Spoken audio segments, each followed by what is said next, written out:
Welcome back, everybody, to the 6 Yard Box podcast, the podcast of the Juventus official fan club Toronto. My name is Joe Chirico, your host on episode 15, and I am joined with co-hosts, as always, our president, John Groh, our board member, James Martino, and on today's episode, we have a special guest, friend of the show, and longtime Canadian soccer media personality and journalist, Alf de Blasis. Thank you so much, Alf, for coming on this episode.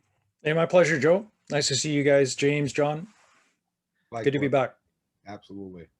And we are recording this just over a week, still basking in that aura and that glow of Italy's Euro 2020 triumph.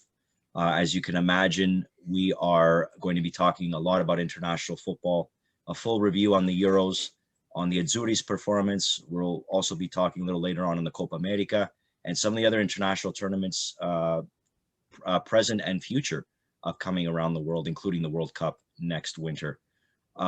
Before we begin, as always, I'd like to shout out to our sponsors, Creative Design and Solutions, for all your web design, branding and marketing and web-based needs. You can check them out at creative.ca. That's KRE8IV.ca, and on social media at Creative. So thanks to the fine folks there.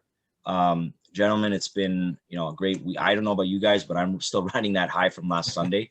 I've been watching highlights almost every day, just reliving the memories of the last month or so. If you're not aware, which you should be if you're listening to this podcast, Italy just recently claimed their second ever European title, their first since 1968, and we're the current European champions, beating England 3-2 on penalties after a 1-1 draw during normal time. Alf, I want to start off with you. We could start just briefly a general review of, and then we'll get right in and dig into the specifics. But what were your initial thoughts as someone who has covered these tournaments for many years, both, all sorts of continental tournaments, including the World Cup and Euros, but Euro 2020, a lot of people I've been reading of saying this is one of the best, if not the best, international tournaments ever. Do you kind of agree with that assessment? And I would love to know your thoughts on what was really a great month for football. Yeah, it was, and I do. I think we saw a really high level of competition throughout the tournament, and it was curious because the tournament started off with that unfortunate incident to Christian Eriksen, and you kind of wondered, is this going to set the tone for the tournament? And you really hope that somehow it wouldn't, and fortunately, Christian Eriksen recovered fairly quickly, and really in a way kind of inspired Denmark to go as far as they did, even though they lost their first two games, which is really unusual. You don't often see a team drop their first two games and then go beyond the group, qualify out of the group, and then continue on their path to the semifinals. So it was really curious from that perspective that Denmark did go as far as they did, even though I kind of thought they would. I kind of had a feeling that Denmark would be kind of the dark horse team, and they proved me right. But I think all across the tournament there was outstanding football. I mean, who would have thought Switzerland would knock France out in penalties, and Spain, all the difficulty that they had just to get through their group stage, and the group of death. I mean, who would have thought that England, Portugal, and Germany would all be out, at different levels of the tournament, or sorry, France, Portugal, and Germany in that group. So it was really a really exciting, certainly competitive tournament, and and I guess we'll go into a little bit of detail on Italy, but I really felt good about Italy's chances coming into the tournament because of the results they had in World Cup qualifying, and then even the 2 or 3 friendly matches that they played leading up to it. Yeah, exactly. And John, I'll head it over to you. You're wearing your the Diadora 1994 That's a uh, classic. the classic, yeah, vintage, really vintage shirt there. Obviously, we've talked about this on other recordings on our podcast. Big Azzurri fan. Is there a moment that really sticks out for you in this tournament? I mean, there's been so many memories, great moments, not just from Italy, but in general in the tournament. Anything, just some thoughts or anything that really stood out to you in this incredible event that was just held? I think it's a feeling, and I'll be honest with you. I was, as much as Alf was one of those optimists, I was not as much, as they say, the tormentone of the Italian history of really suffering. And I'm gonna have a WhatsApp group with my cousins, and they were just beating me down because I was like, after the first game, I was like, it's Turkey. They're playing garbage. They should have popped in more goals. And I kind of had to maintain that because I felt like if I was going to give them more confidence, it would jinx them. The Southern Italian way for me. I'm, the superstition. I think it was the feeling, Joe. I think the feeling of the team, not one moment, but just the essence of this team, how these guys carried themselves. And it really did start from Bonucci and Chiellini. I was very surprised with the level of although he's been very mature in terms of his level of play with Juventus over the course of how many years, but Bonucci really stepped up this tournament. He really cemented himself in as a leader. And for those I know, part of our group who really, called him, traitor when he left to go to Milan for the 1 year, I think he's won a few hearts back, or kind of just, you're pulling back the daggers for a little bit to see when, what holds next for Leo Bonucci. But him and Chiellini, and just I think where the youth has come and this maturity that now you've seen in players like Chiesa, Pessina. I mean, that a Barella, like that's the excitement I have. I was like, refreshing going into next year's World Cup with other players potentially joining the fray, like Sansone, like Zaccagni, Zaniolo. It really does give this air of excitement to Italian football that we haven't seen in years. If you look about after 2012, after we lost the Euros against Spain, up until obviously when we didn't make in 2017, when we lost to Sweden in the qualifier, and we didn't attend the World Cup. I think that alone, where we've actually come through and what we've done, and we kind of mirrored. And I think, Alf, I don't know, Joe, you may have been too young for this. 94, Germany had a very low period when they lost to Bulgaria in the World Cup, and they just went through this huge overhaul of their football and how they progress, how they develop their players. And I think we've gone through the same Renaissance period, and you have the right man at the helm.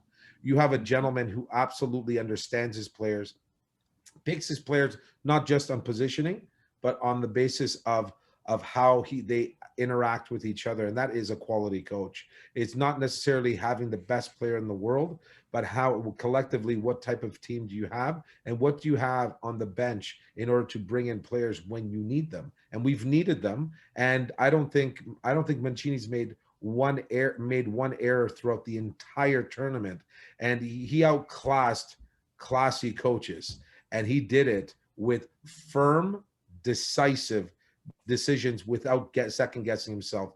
So if I got to say it wasn't necessarily a moment, but just a feeling and the excitement of moving forward beyond this tournament. And it's coming to Rome, and it came to Rome. Yeah. And this was it was a great tournament, not only for Italy, but on a whole for, being the Juventus Club of Toronto, our Juventini, 12 goals from Juventus players this tournament, the most ever at a single tournament by one team. 5 from Cristiano Ronaldo, who was top scorer. Again, I believe this is his second or third time being top scorer of the Euros. Obviously tied, and congratulations to him tying Ali Day for most goals ever internationally at 109. And there's no doubt he'll surpass that probably in September when the qualifiers resume. Alvaro Morata, who, despite the unfair and really disturbing criticism and death threats that he received, popped in 3 goals. He was great in the semifinal against us for Spain. It was really unfortunate for him to miss that penalty. But I mean, overall, other than a few misses, he had a pretty solid tournament with 3 goals. And then, of course, Chiesa had named to the team of the tournament, had a breakout tournament for him. He may have just been the star, the upcoming star for the Azzurri. And Aaron Ramsey popped in a goal as well. And Bonucci, again, obviously getting that big goal to tie the game. And Serie A as a whole, 36 goals, the most by far by any other league. James, I want to get your opinion to grade the Juventus players, like how they performed. And is this a good sign for us coming into the new season, which starts in just over 4 weeks? Yeah, so let's start with Ronaldo. You know exactly what the GOAT was going to bring to this tournament. He had a number in his head, which was to tie that international goal scoring record, and he did. And you know deep down he is upset that he didn't get the record breaker. So he's already announced that the World Cup will be his last international tournament. And by the time that happens, and knowing his competitiveness, he'll probably add another 15 goals by the time he's all said and done. So we knew Ronaldo was going to have a great tournament. Morata, very proud of him. I feel he doesn't get his credit. He is a great striker. He's a great number 9. He's got some criticism that, in the big moments he's not there. But when you think about it, yes, he got stopped on the penalty kick in the semifinals. But he's the reason why that game went to penalty kicks. He came off the bench, made a fantastic run against teammates that he knew how to beat and put that goal in. So he had a great tournament as well. Lots of pressure going in there mentally as well. His wife is Italian. You have that pressure from home going into that game as well. Ramsey had a great tournament as well, which I'm happy for him. He's had a lot of injury troubles throughout the season, those last 2 years with Juve. So hopefully this kind of builds some confidence for him. We hear Allegri wants to go with a 4-2-3-1 formation going into this season, and this potentially could be that spot for Ramsey to play in the middle there. So he put on a good showing. If it's not enough to impress Allegri, then it's enough to maybe impress another suitor. So good for Ramsey. And of course, our breakout, our I'm going to call him our new Principino. Chiesa was fantastic. And I mean, a year ago when we did the transfer to bring him to Fiorentina, I think a lot of us held our breath. We're like, oh, we're not too sure about it. But he has proven us wrong. He brings this grit, this determination, this never die attitude, this running. Like he runs nonstop and is the pace, and he doesn't give up. And the only thing I felt bad for was he pulled up in the final. I was telling friends and family that if he did not pull up in the final, he was on fire. He had some great dribbles. He set up the corner, which led to Bonucci's goal. If he did not pull up, we wouldn't even need it overtime. He would have scored and would have won it for us. But again, he's fantastic. We're hearing that he's got a $100 million valuation right now. So he's the player who's come in the tournament and has grown the most, at least in terms of value. Yeah, he's definitely one to watch for sure. You guys touched on some great points. My main takeaway from the tournament, in general, was, maybe for the first time since 1938, Italy was actually the best team of the tournament. And everybody, there's no critics that will say they played too boring or too effective to win.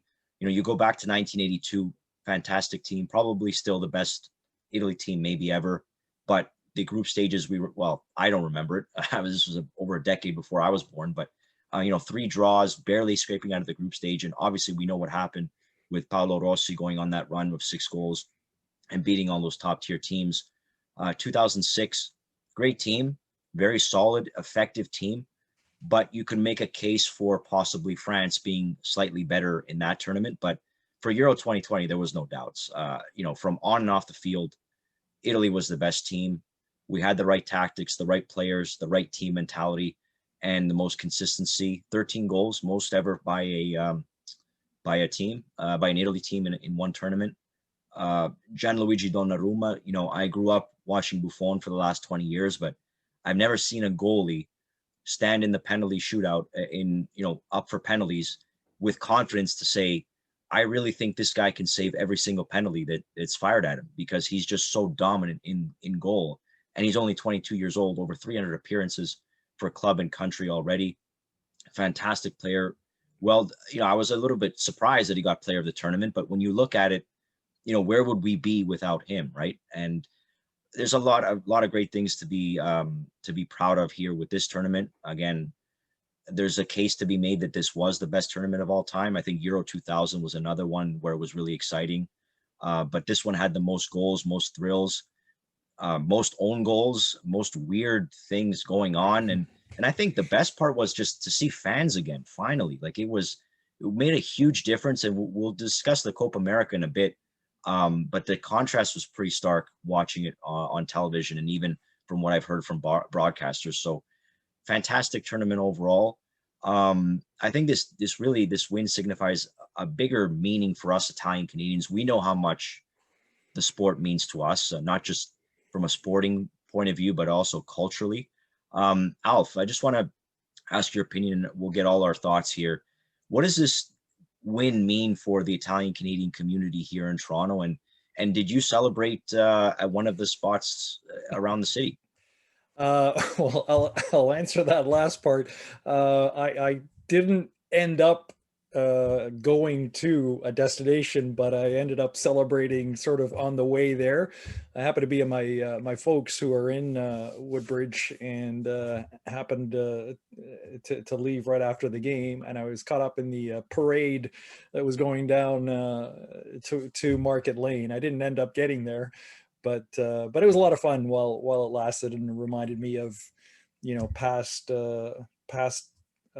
celebrations and parades. But look, I mean, I think we as a community, we can only feel pride for for this team that really kind of demonstrated, and I think John touched on this point, is the unity that that was ever present in this team. And it was like the players, and you've seen it in social media posts even afterwards, and how they supported Spinazzola, and how they were there for him, and demonstrating that they wanted to win this tournament for him because he was such a vital part of their team up until his injury, and just the way that they fought for one another.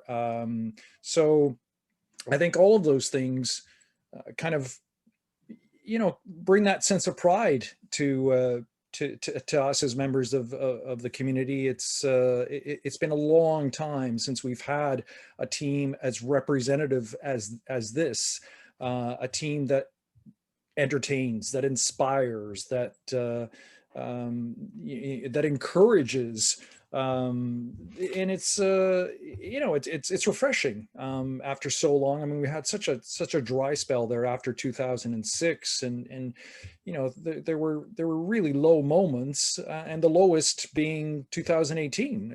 Not even qualifying for the last World Cup. So to be able to come back from missing a major championship to actually winning the next major championship in the cycle is unheard of. I don't think it's ever been done before. So I mean, there's something that we can all as a community take pride in a team that has represented us so well, and a team that I think John or James pointed out is evolving because of some of the young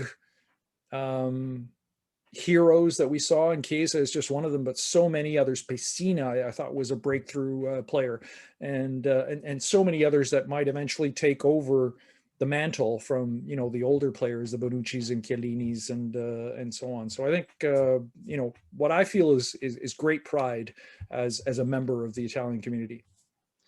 And James, for yourself, you've got a young family. This is their first taste of Italy winning. What does it mean for you and your family, and for you as a fan watching this team for so many years? So the moment was actually incredible. I had when the penalty kicks were happening, I had my youngest, who is 20, was about 19 months now. I had her in one arm, and I had my Chiara, who's my third, who's my soccer player, plays for the UV Academy, and we were just there, watch. And when the save happened, I kind of cradled them to the ground, and we're Daddy was crying, but they were laughing, and they're like, "Oh, why are you so happy?" I'm like, "You guys don't understand this moment. This is incredible."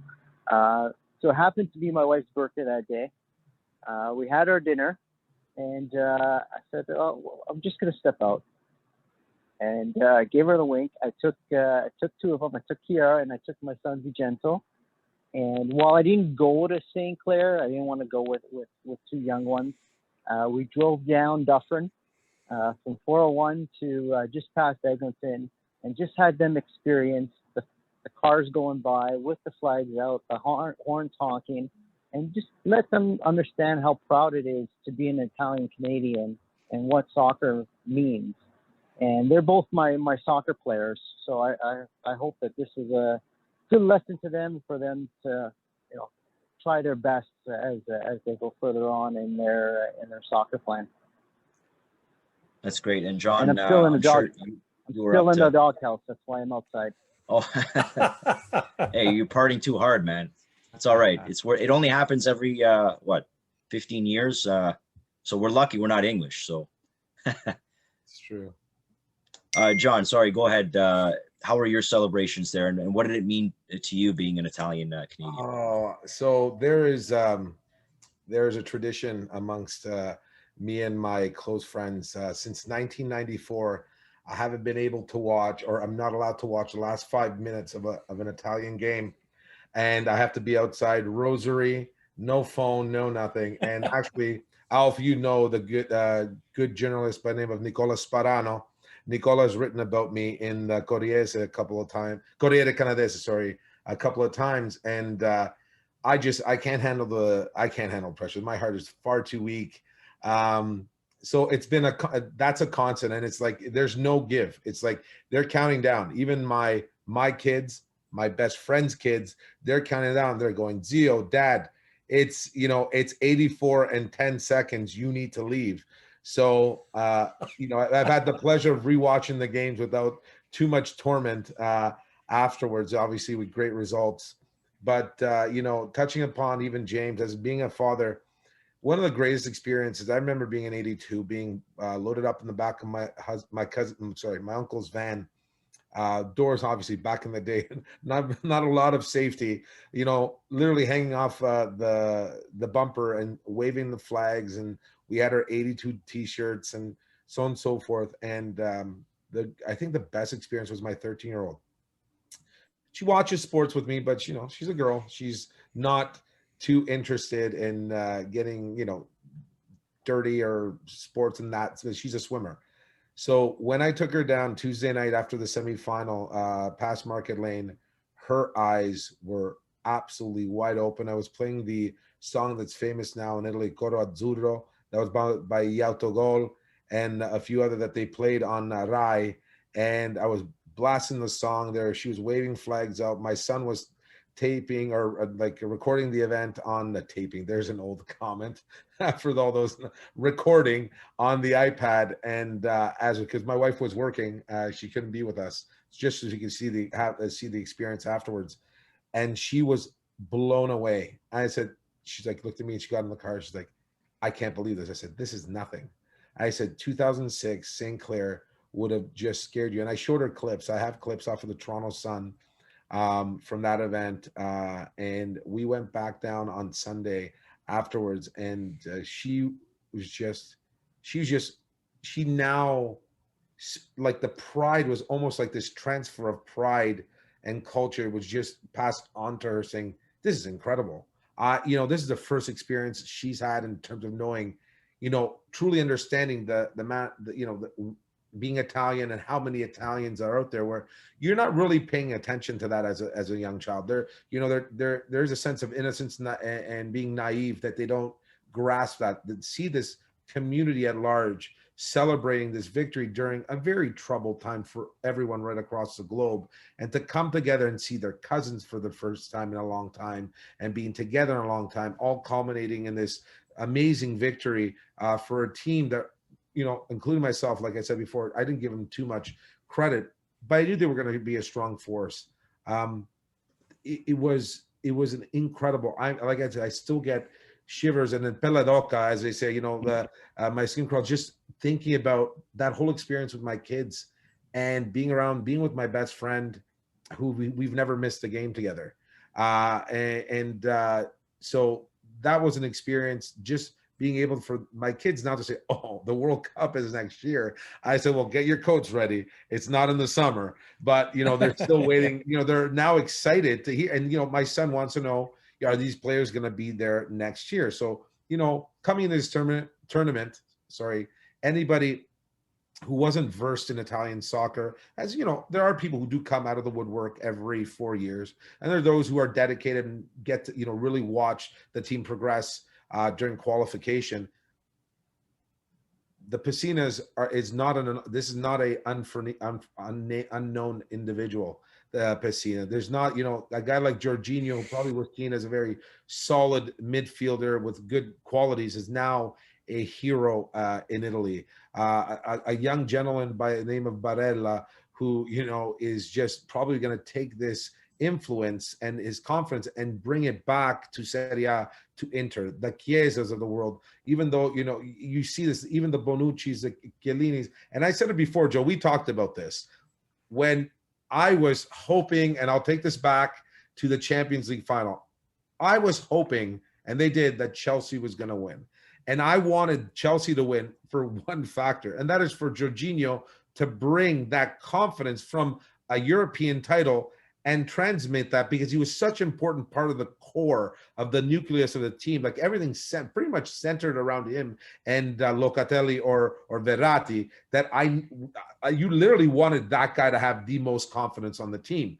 And it did. It translated. The guy was an absolute bull. Outside of missing a penalty shot, again, I can talk on and on. I smile from ear to ear. And Joe, I'm going to tell you, I'm with you, or Alf and James. I've been watching highlights. I've been posting on our Facebook groups, constant reminders. And I know that there's a petition right now to replay this game according to the English. But guess what, guys?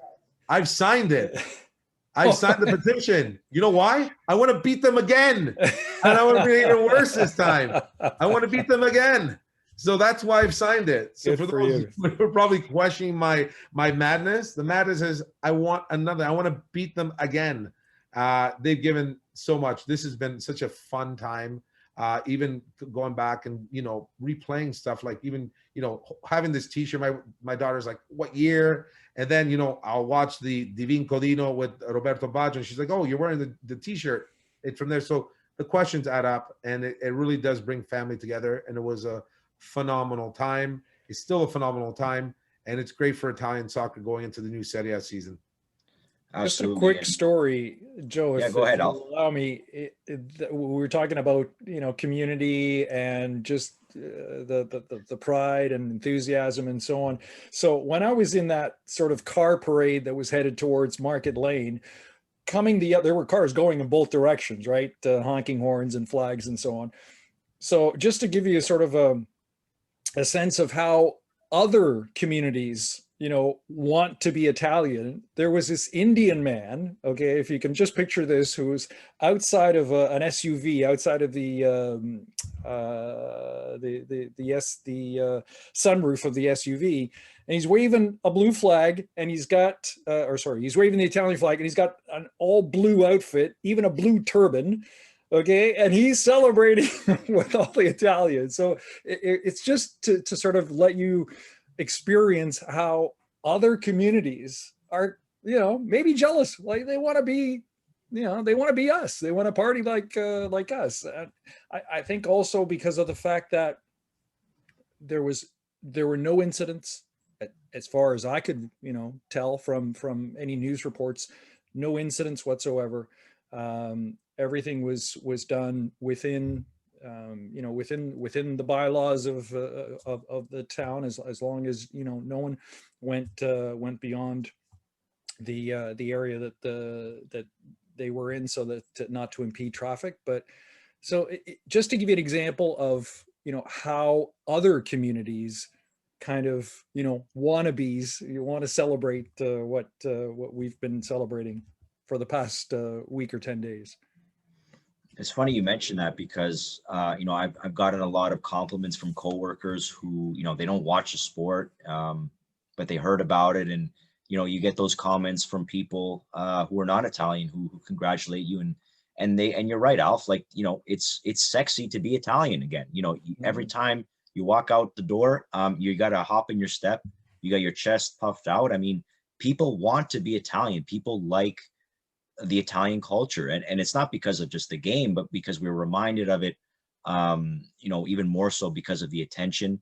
I think the fact that, you know, it's a perfect coincides with the lifting of restrictions, which we've been under it's been a really tough year and a half for a lot of people, and lifting those being lifted, being able to go out and party and celebrate responsibly, obviously, and safely. But to see all those people, you know, myself personally, even though I live in Vaughan, I went down to St. Clair like I did in 2006. My grandparents lived near in the area, and I used to spend a lot of my childhood down there. So for me, it was just great memories to go drive down and be there where it all began. And although it was very little disheartening that there wasn't as many people as I remembered in 2006, being a 13-year-old, and seeing, you know, the Italian community being a little bit more fragmented than it used to be. Before, everyone used to come down. It was the spot, you know, of Corso Italia was the spot. Now you've got, you know, College, Market Lane, you know, demographics shift. There's obviously still COVID going on. So it was never going to be as big a crowd, but there were still tens of thousands of people, and it was waving the flags and seeing the blue. And even though I did partake in a few cold beverages, I didn't party as hard just because I wanted to remember, you know, and see, and just, I still remember, you know, on Via Italia and St. Clair, standing on the sidewalk and just watching people just laughing and crying and hugging each other and just being together. And I was just soaking it in because I don't want to forget this moment. And I don't want to, you know, take for granted just how great of a community that we've had and we've built here in Toronto. And it was an amazing sight to see. And we're very lucky, guys, to see Italy win a World Cup and a Euro within 15 years, less than 2 decades. That, you know, I mentioned, I kind of joked around about England, and, you know, I shouldn't really be talking. I'm a Leafs fan, so, you know, 55 plus years of hurt, but you know, it doesn't really happen that often that we see this. So I think we really got to, you know, take this, you know, anything can happen in sport. We really just got to cherish this. And I think, and we'll talk about this a little later on, the impact of this tournament. Like, I listen to a lot of sports radio during the day at work. I've never really seen an international tournament covered this well. I think TSN and the folks there did a great job. And I think it's really, now you're starting to see people, even people that I know, they were never big fans, and they're asking me, oh, when does the season start? Where are the big teams? And even, you know, what are the rules? But, you know, I'm happy to explain the offside rule and the offside trap. But it's just great to see more people interested. We still don't know that rule. Yeah, well, actually, no, good point. Like, it's still kind of, yeah, it's still a gray area for. They keep changing the dimensions on us. It depends on whoever's in the VAR room at the time, right? I mean, it just changes game by game. But it was, you know, the interest in the sport, you know, finally, it's about time that Canadian sport media kind of recognize, oh, hey, a lot of people watch the sport. Yeah, guys, 4 billion people, in fact. So, you know, again, most watched, we don't have the full global figures, but 31 million people on average watched in the UK. That's more than half the country. 22 million watched in Italy. That's the most since 2006. It's the world's game. And I think in Canada, like, we got to start getting on this bandwagon, because what are we doing? This is clearly something that people love to watch. And I always tell people, I have to be careful, you know, don't take the international tournaments as de facto, because the club game, as we know, guys, is very different from the international game. You're never going to see 10 or 11 own goals in a season, never mind in a month's tournament. Everything in the club game is just so calculated and just clean. It's just there's so much precision because there's a lot at stake. But I think this was just a lot of fun to see, and I can't wait till the next one. And actually, that segues perfectly into our next topic. John, I'll start with you. We're actually going right back with the qualifiers on September 2nd. We start off against Bulgaria and Switzerland in the next game. We play, I believe, in Bern away from home. So we're going to see them again after we beat, and we're not going to beat them 3-0 this time. Not after that France performance, which they showed a lot of guts to really make it to the quarter. So kudos to Switzerland. But I'll start off with you, John. We got Nations League finals in October against Spain and Belgium, and we have the World Cup qualifiers. You see any do you expect the status quo for the next remaining games of 2021? Start with the players. Yeah, both players and tactics. I honestly, I think that I believe that Mancini is a coach that evolves as he sees his player. He's got to prepare for the next tournament, and we know that the World Cup.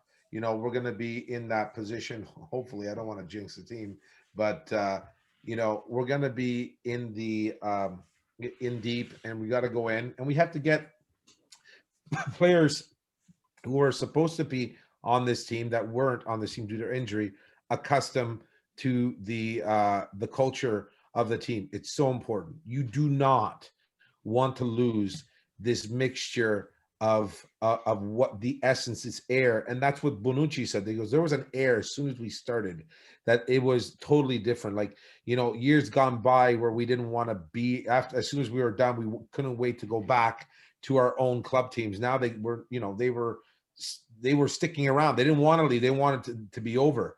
So I think that there's going to be, look, there was a list put on social media, and I just read some of the names, and I was smiling. As much as I love to see the guys that were on this core team, you're going to have to question whether or not Chiellini is going to be able to sustain a season, you know, in Serie A. Obviously, Juventus always pointing towards winning the Coppa Italia, the Scudetto, going deep in the Champions League, you know, winning the Maladetta trophy. And stuff like that. So same thing with the Bonucci. This is where you're going to rely on talent, but like you need to evolve as a coach. I think that his step is to evolve the team and to transition into this new dynamo that will be Italy going forward. And he's done it. He's already put key players in key positions in order to make that transition easy. It's almost like this. It's just unbelievable how he's introduced players, Barella, Pessina, Chiesa, you know, Di Lorenzo, although Di Lorenzo at times looked pretty intimidated, and it showed against Belgium and against Spain, but like he was, you know, he was earning his stripes and his patches on his thing as a Boy Scout. Like, now's the time, you know. I'll never forget the comments from Barzagli when he came in, when Materazzi got the red card against Australia. He came in all like, you know, deer caught in the headlights, and Cannavaro looked at him and goes, "Oh, Barza, don't worry about it." He goes, "This is going to be the best time of your life." And Barzagli looked at him and goes, "Best time? We just went down 10 men." And he goes, "And you think this is going to be a best?" And Barzagli went back. He's like, that was probably the best experience I had as an international player, coming in, you know, as an underdog. We're in a whole 10 guys. And my captain turns around and goes, "Don't worry about it. This is going to be the best game of your life." So you need that transition. Barzagli was a very young defenseman at that time. And this was Cannavaro now giving him the, hey, you need the confidence. Bonucci did that all tournament. He fed these guys. The energy that came out of that guy could light up a city. It was unbelievable. You need that. He needs to get guys like Zaniolo on the team. Sensi needs to be there. You know, I look at guys like Sansone, even Politano. I was surprised that he was left off the team. These are guys that, hey, look, and there's going to be a fight, eh? These guys see the win in this Euro Cup. They're going to be pushing each other very hard in the season. I'm gonna go on a limb and say you're going to see a pretty active and a pretty dynamic Serie A in the first few months. These guys want to play on this team. They've seen what these guys had. They all want to pine for that position. They all want to be a part of it. And they're going to have to go in there and prove themselves, not just by play, but in camaraderie. So you think about it, Moise Keane's not part of that team. Zaniolo's not part of that team. Sensi's not part of that team. Who else was, Pellegrini wasn't part of that team. These are great young players, young talent. You know, Scamacca could potentially be a forward in this team next year. You know, you got a guy like even Raspadori who played on the bench. But can you imagine? This guy unfortunately goes and loses a terrible loss against Portugal in the under-21 semifinals where Italy got hosed on the call, on the red card. Next day gets promoted to the first team and then goes on to win the Euro Cup. So that's the transition that Mancini is going. You're going to see the player. You're going to see key players in line. You're going to see obviously the Jorginhos are going to be there guaranteed. You're going to see I would say Berardi, Insigne will still be part of that team as a core. Bonucci, I would still see as a starter for Italy in that thing. Could be a Bastoni, Chiellini, back and forth in that position. But you're going to have to introduce these players because as soon as you get to 2022, you're going to get to 2024 fairly quickly, and you want that team to be ready for that next step. And guys, it's going to be an exciting time. We're going to see players come up, and we're going to see a different type of soccer until 2026. Thank goodness, with Roberto Mancini and his staff. And yeah, Alf, I wanted to ask as well as a follow-up to John's points. 34 games undefeated. This is the second most ever, one behind Spain at 35. Based on our schedule coming up, do you believe that we'll be able to remain undefeated for the last couple of games? And any thoughts, any worries or concerns going into the fall to about 5 or 6 games that we've got condensed because of qualifiers? Yeah, it's a condensed schedule, like you said. So there are 3 match days in September, but they break away from that schedule in October with a Nations League against Spain. So I think leading into that, I think September shouldn't be too difficult. You mentioned Switzerland. Obviously, that's going to be the most difficult of the 3, with Bulgaria and Lithuania being the other ones. So I think they can extend that unbeaten record to the point of being able to actually surpass it and create a new benchmark. But yeah, I mean, I think John makes a great point about the leaders on this team and the transition. I think there are a lot of players that really stepped up and took leadership roles. Jorginho being one, Verratti, who's a bit of a quiet leader, but really influential as well, and so many other players. And if I were to find maybe a single flaw in the team that might need to be corrected, and John, you brought up a couple of names that are really interesting, is at the striker position, because I really think that neither Immobile or Bellotti, at least after the group stage, were very effective for us. And if we had, a striker in the realm of somebody like a Harry Kane or a Robert Lewandowski, or a finisher, a true finisher. Someone mentioned, we wouldn't have got to penalties. We probably wouldn't have even got to extra time, never mind penalties, if we had a finisher. And so you brought up a couple of interesting names, which I had, made note of earlier too. Scamacca, a very interesting prospect that might be able to work his way into the squad in the next, year or 18 months. Moise Keane, like, you're just waiting for this player to finally, come out of the fringes and come into the squad proper, because he's got the talent, he's got the ability. You mentioned Raspadori. What about Cutrone? Patrick Cutrone is another under 21 player who's been very prolific at that level. Can he take the step up? And I understand, reading earlier today, he's coming back to Italy, apparently. So there's a lot of potential quality at the striker position that I think should be able to, bring us into the next, we talk about the transition into the next phase as we move quickly into 2022 and 2024.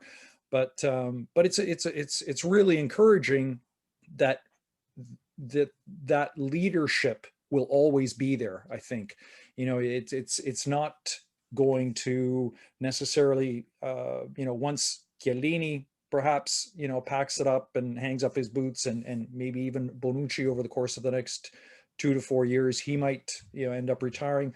I don't think we'll lose, the leadership qualities without those players, because a lot of players stepped up and showed leadership responsibilities, and showed, a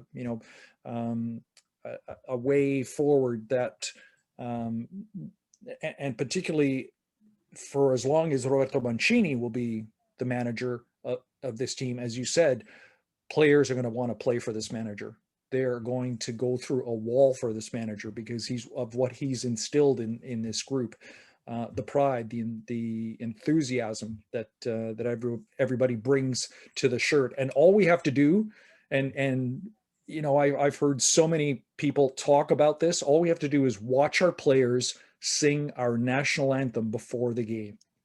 That, if that doesn't motivate you, and the rest of the aspiring Italian players to want to go out and give it your all. I don't know what else could do it, but yeah, I feel really strongly about this group continuing the path forward, and going through, and perhaps the one thing that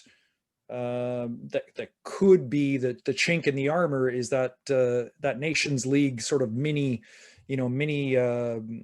tournament with the first game against Spain, and then eventually, if you move on from there, you face either Belgium or France. That's a really difficult 14 group that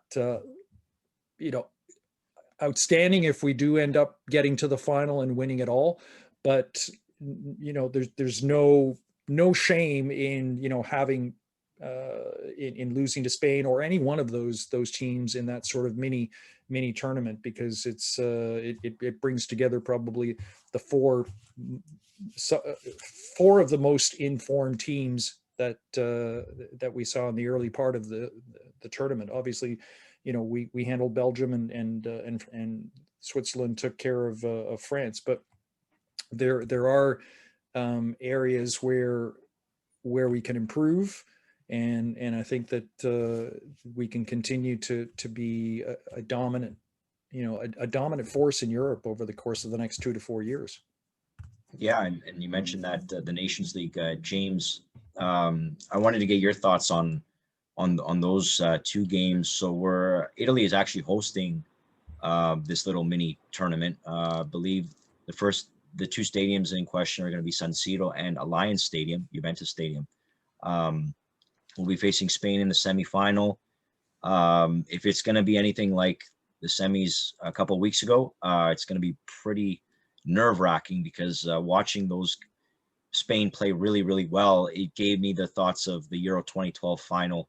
And I think if they had, Pedri looks fantastic, but if they had an inform in their prime, Xavi and Iniesta, it would have been brutal. It would have been, well, basically a replay of that 4-0 loss 9 years ago. But then we get the winner of Belgium and France, which is, those are the 1 and 2 top ranked teams in the world. James, you give us a little your thoughts on Italy's chances to win. I know it's not the most prestigious trophy. It's still fairly new trophy, but what are our chances, you think, especially at home? And there will be fans in the stands for sure. Yeah, no, the chances are good. It is a fairly new tournament. I think we have enough quality to get past Spain. Again, they don't have that young Xavi anymore, which is why we're able to pull that win off. I think talent-wise and quality-wise and form-wise going into that, we should be okay to beat Spain. Where I'm curious, we know we match up well against Belgium. Where I'm really curious is how we match up against France. And I'll admit, earlier when we did our pre-show, I had Italy losing in the semifinals to France. When you look at that French midfield, Kante, Pogba, and they had Rabiot there for most of the tournament. That's a world-class midfield. So I am curious to see how we would play up against those three. I think defensively we have an edge on our back four. Our keeper, we have the edge. Forwards, they have the better center forward, but I think we have the better wingers. So that's the matchup I want to see. I want to see. I would also question a lot of critics who basically say, "Oh, the only reason we won is because we didn't play France." So that's what I'm looking forward to. I want to see us go through Spain. I want to see France beat Belgium, and let's have this Royal Rumble that never happened at Euro 2020. Yeah, it's going to be a great. It's 2 games, and there is a third place match, and I think that would be a great test to bring on a couple of under 21s. If we hopefully not, I hope we beat Spain, but if we do end up having to play that third place game, that'd be a perfect spot to bring up the youngsters. And I think one name we didn't mention for up front is Pietro Pellegrini, who seems like he's been around forever, but he's only 20 years old, and he would have been the youngest player on the team if he had made it. So he's been bad luck with injuries, but if he can find a form, like he's a tall, physical number 9, a classic number 9. He's one possibly, if he stays healthy and gets some form, could be a candidate. I think we really should be focusing Italy-wise on fullbacks and center backs, because once you lose Chiellini and Bonucci, yeah, you've got Bastoni who will fit right in, but who's that right-footed center back? Because we have Pirola, another young player from the Inter Academy who's on loan at Monza, another left-footed defender. Even Acerbi, who was solid, he's still 32, 33. He's maybe got one more tournament as a backup. Again, left-footed. It was Gianluca Mancini gonna take that next step. Yeah. He's been he had a great season last year for Roma, but he's 23, 24. He's not a youngster anymore. Can he be consistent enough to be to go up against Brazil and Argentina and a reinvigorated France next fall in Qatar? These are some questions that Mancini, and the fullback situation, once Di Lorenzo, again, he played his role well, but after Florenzi, there's not too much there in terms of depth. Spinazzola had the tournament of his life, and he'll be back in 6-7 months, but he's in his prime. He's 28. He's got a couple years left. Emerson's also 26, 27. At left back, is it going to be Luca Pellegrini of Juventus? Is it going to be Frabotta? Is it going to be, who can it be? Because really, that's a weakness. It's been Italy's weakness for a decade at least. And at least up front, we have some young players, Moise Kean, Zaniolo, possibly in a false 9. But our fullback in defense, it's a little bit more thin. So I'll be really interested to see what kind of new players come in. And much like you guys, I do believe the future is going to be really bright for Italy. But before we end off, and we still got some time left on this episode, I wanted to touch on the Copa America, because one, it was still a big tournament, and it is the oldest international tournament in the world. And we did have a few Juventus players of our own there. Of course, Rodrigo Bentancur on Uruguay, and of course the Brazilians, unfortunately, Alexandro and Danilo, Danilo actually had a pretty good tournament. Unfortunately, losing to Argentina, another Maracanazo, albeit with only a few thousand people in the final. But Leo Messi finally gets that international trophy. And John, I'll turn it to you. Did you have a chance to watch a lot of the Copa America, and any thoughts on this tournament? Because they were I enjoyed it because the games were in prime time here because of the time difference. So it was nice to see that. It was great. I caught a few games. I'll be honest with you. The level of play or intensity, if I had to look at both the European Cup and the Copa America, I don't know if there's such a different style of play and game. It's so open, almost carnival like. It's incredible. Like it's you see a Neymar who takes on like 23 players on the other team, and there's only 11, and it's almost like he does his circle twice because he can. and then he'll attempt a shot on net. It's almost like, like the globetrotter type of mentality, because competition is fairly thin, and you got to think about it. You look at the Chile team. I mean, I don't think the Chile lineup has changed in 20 years. I mean, it's Mauricio unbelievable. Isla is still on the team. So Isla, Medel. I mean, I thought Vidal had crutches when he came out of Walker. No offense taken, but I think it was boredom for not for me, for teams like Brazil, where they look at themselves, and it's like, to get yourself up for a game where, again, there's no fans and you're playing against and these guys are like, look, I don't want to get hurt. The Neymars of the world do not want to get hurt. They want to be playing club soccer, anything, and they see it. And I'm not trying to downplay the importance of a Copa America. It's definitely not the Copa America of the past. Argentina, good on Messi. I thought that Rodrigo de Paul played a phenomenal tournament for Argentina, playing that right flank, and almost like I'll be honest with you, for those who are watching who don't remember him, he almost played a Donadoni like style of play on that right flank. He was in the attack, he was in the midfield, he was breaking down play, very smart, and he gave that one pass in the final to Messi that was just and Messi missed. I couldn't believe he messed it up. It was in the last 5 minutes of the final, where it was 1v1 with the Brazilian keeper, and he totally flopped. He fell. I know he probably was tired, but I thought DePaul had a phenomenal. Di Maria coming off the bench. Like, this guy is like, I can't believe this guy's got 83 lives, not 9. He's just like, I like, you think, and my mom's like laughing, oh my God, Di Maria is still playing. Then all of a sudden he pops that Palonetto over and he scores the winner. Like, she's like, I said, Di Maria just scored, Mom. Like, it's a big time fan. It's just seeing that some of these players, I think, happy for Messi. I don't personally, for those who are Messi fans, I don't think he was the integral part of that team to win the tournament. Like, he wasn't the decision maker. Scored a beautiful free kick. Whenever you're outside that 18-yard box, you might as well just lay down. It's going in. And for him to miss, it's like slim pickings. But I didn't call him the player of the tournament or player of Argentina. I thought Rodrigo de Paul was probably the best player for Argentina. He was warranted with a transfer to Atletico de Madrid, which I think they stole him for the 35 million that they paid for him for Udinese.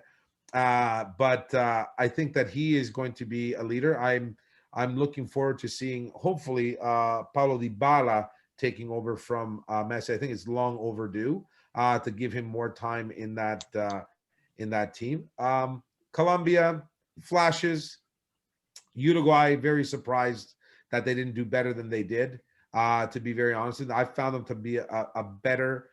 If I had to pick a team that is well suited to play against European sides, Uruguay would be my pick. Brazil has the dynamo of, like, the attack and some of the very good and creative midfield. Definitely defense and keeping, I am not a huge fan, but like I said, I was very surprised with Uruguay and their lack of play, especially after some of the seasons that some of these players have had in their domestic leagues and how well they played. But yeah, like I said, it was great to see soccer at 3:00 and soccer at 9:00. It was amazing. My wife was getting nervous. She couldn't watch The Bachelorette. But at the end of the day, it was fun. But again, you can't replicate the play. If I take a Switzerland or a Denmark in the Euro, they're going to the final in the Copa America against whomever they want. Like, that's how Joe, you touched upon it. That level of play in the Euro Cup, I mean, it really, really showed the world where European soccer is to the rest of the world. It is at an elite level of its own. There's no comparison right now. And, that's, something to be said for the World Cup that's coming forward. But it was nice to see more soccer. But like I said, it wasn't as interesting to me, not because I'm just Italian, but the play wasn't as exciting. Yeah, I gotta agree with you there, John. I remember watching the Copa America, 2 years ago in 2019, thinking, okay, it's not as good as 2016, and then it just progressively the quality gets worse and worse. And maybe I'm spoiled because, when I was growing up, 20 years ago, you had South America, I'll get to Brazil in a second, but you even had like Uruguay with young players, Alvaro Recoba, Diego Forlan was really young in 2002. Argentina, Batistuta, Riquelme, Simeone, Veron, like these names, like they were just rattling off, like incredible footballers. And then you have Brazil with a team that, Roberto Carlos, Cafu, and Alf, you're a Roma fan, Aldair back in the day, Ronaldo Nazario. These are just like fantastic footballers. And then you've got, 20 years later, you compare and, you got Neymar, but Neymar is no Ronaldo Nazario. And no offense to Alexandro and Danilo, I would love for them to have a great season for Juve, but the disparity in the quality is actually quite shocking, because South America has always produced fantastic footballers, but last 4 World Cup champions, European. We joked about it 10 minutes ago, but you've still got a 35-year-old Mauricio Isla, still, Juan Cuadrado, and that's on Chile, but Juan Cuadrado on Colombia has been playing on the national team for 13 years. Zapata, the same deal. I think even Carlos Baca, remember him? I think he was even on the squad. So I'm not sure what it is, with South American players. Are they not getting the investment? Are the leagues not making enough money? That's my theory. Just the economics of it, and the disparity between Europe and the rest of the world is getting massively, it's growing, and it's becoming a wide chasm.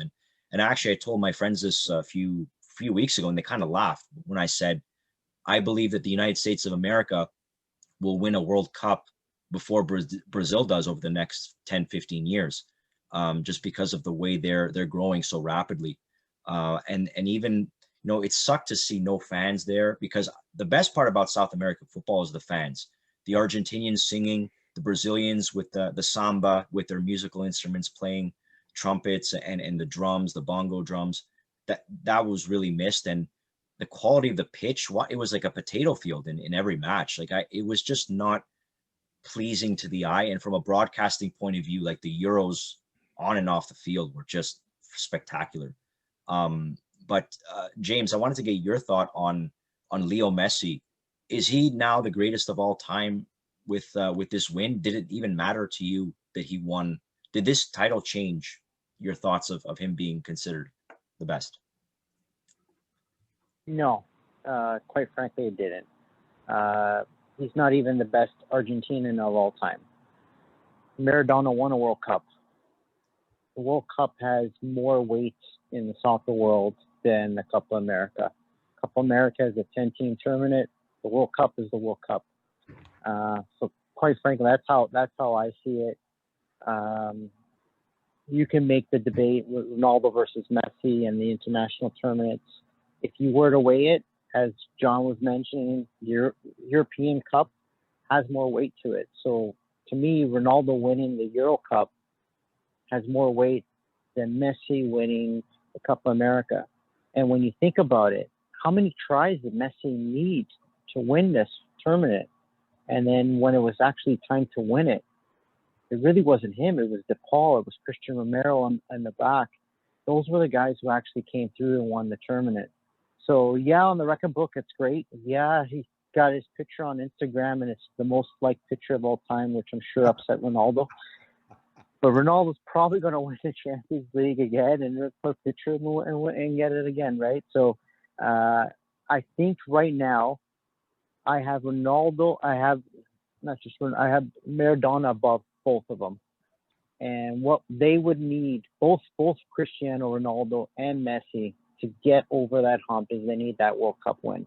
Yep. And I think personally they both know that too, and which is why going into next year is going to be critical for them, because I don't think they have another World Cup left in them.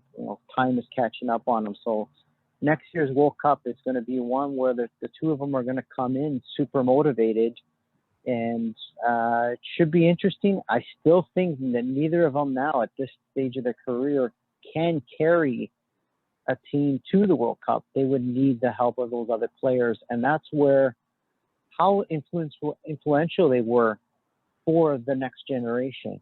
So how many of these kids do you hear coming up saying Messi was my hero, Ronaldo was my hero? They're going to need to rely on that talent to get them their World Cup.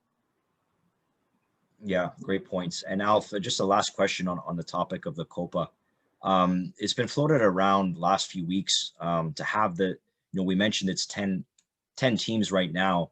The idea of expanding it to 16 and including some North American teams, Mexico, US, possibly Canada. What do you think about that? And would that help the tournament? Maybe, kind of quiet critics like myself who thought that the quality is just, not as good as it used to be. Well, it can only help. And I think John pointed it out.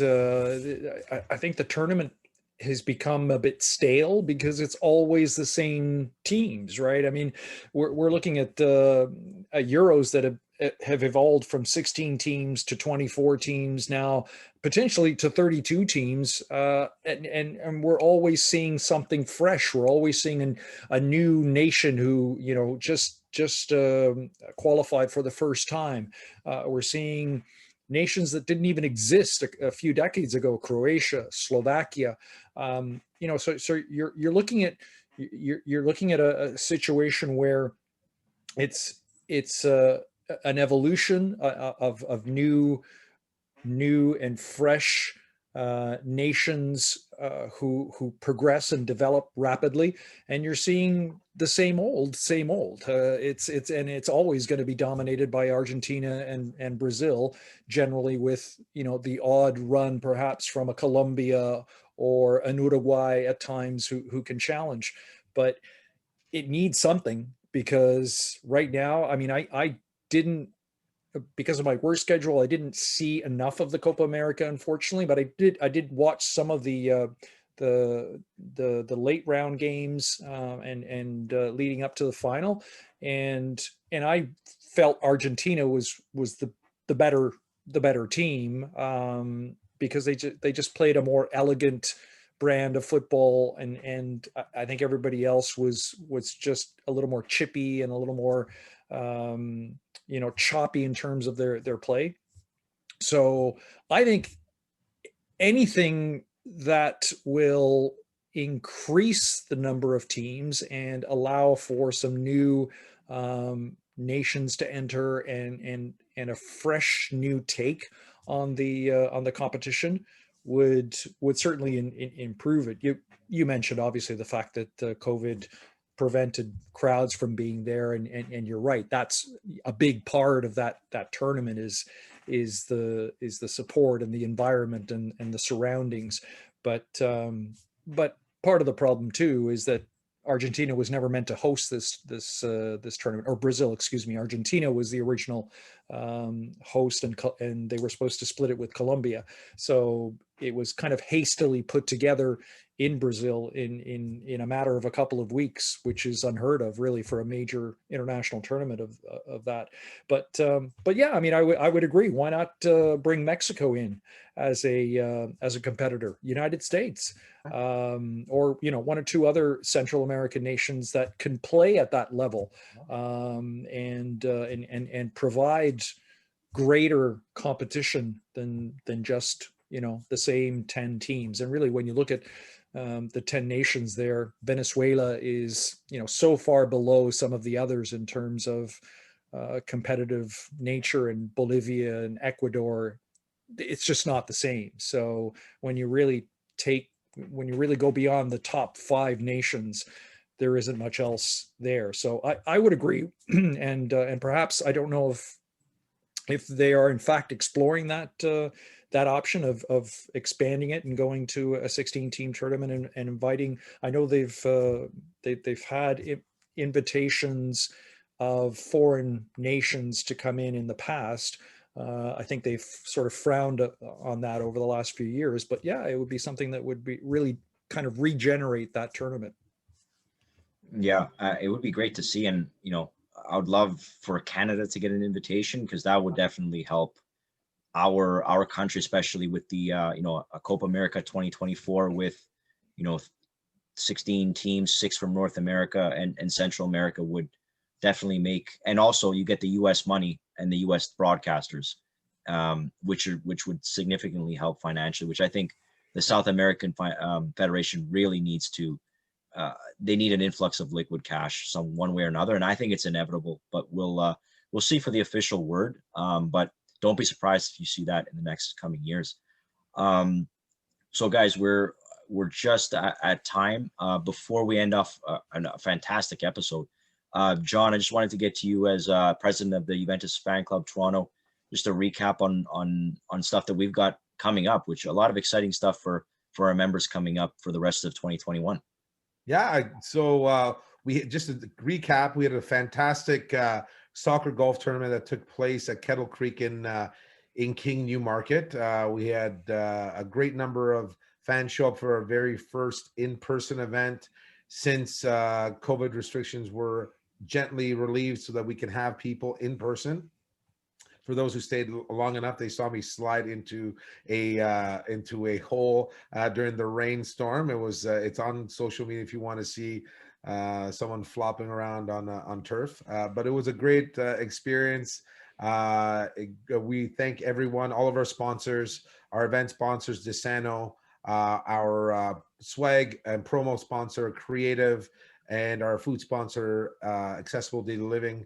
I want to thank them for their support and growth, and all of our whole sponsors and specialty whole sponsors, and all of our members who showed up. We had a great time. Moving forward, in under a week, we will be at our annual picnic, and it wasn't last year. This time, it will be at Boyd Park at Islington, just south of Rutherford in Vaughan, our roadside picnic spot, which is right by Islington. You can't miss it. We will don our flags and our banners for Bianconeri on the road. Come there. We're going to have an espresso station, granita station, free barbecue, soccer dart game, a dunk tank where you can dunk the president. For those who want to show up and want to see me float in water, I'm pretty sure my wife would be number one to show up and start throwing balls at the target. So there'll be mini nets and balls for the kids, a coloring station with Juve themed coloring books. We will practice social distancing, and we will be there handing out snacks and water. Everything's free, guys. Outside of the dunk tank, we're raising funds for the club. Along with, we will have our custom Vespa, Juventus themed Vespa on site. There's still time to purchase tickets online if for those who want to purchase it. It is on our social media sites, on Instagram, for those, in our website if you want to go at jfctoronto.com. And our corn roast will be coming up on October 2nd. But in the meantime, membership, our league starts in 4 weeks, the Serie A season, which hopefully we can recapture top spot in the league and get together with everyone. Myself and Joe and James are working hard to find our new home. We're almost there, where we can meet, talk soccer, and be with each other again. And I think that really is the goal of our club, is one club, one family, and to be together to spend time together to show and express our love and passion for the black and white that is Juventus. Thanks so much, John. And like you said, soccer doesn't stop every 2 years. We got the season in about just over a month from now. On August 22nd is the new Serie A season. So stay tuned for that and all the great events. Membership is open. You can sign up, jofctoronto.com/memberships.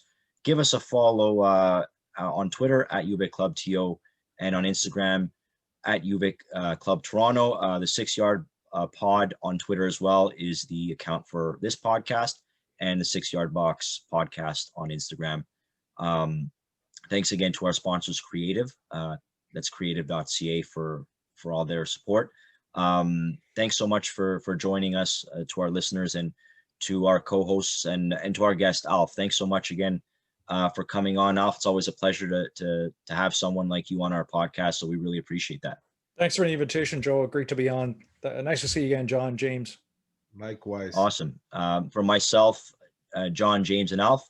That's it for today. We'll catch you next time on the 6 Yard Box podcast. Ciao for now, and fino alla fine, forza Juve.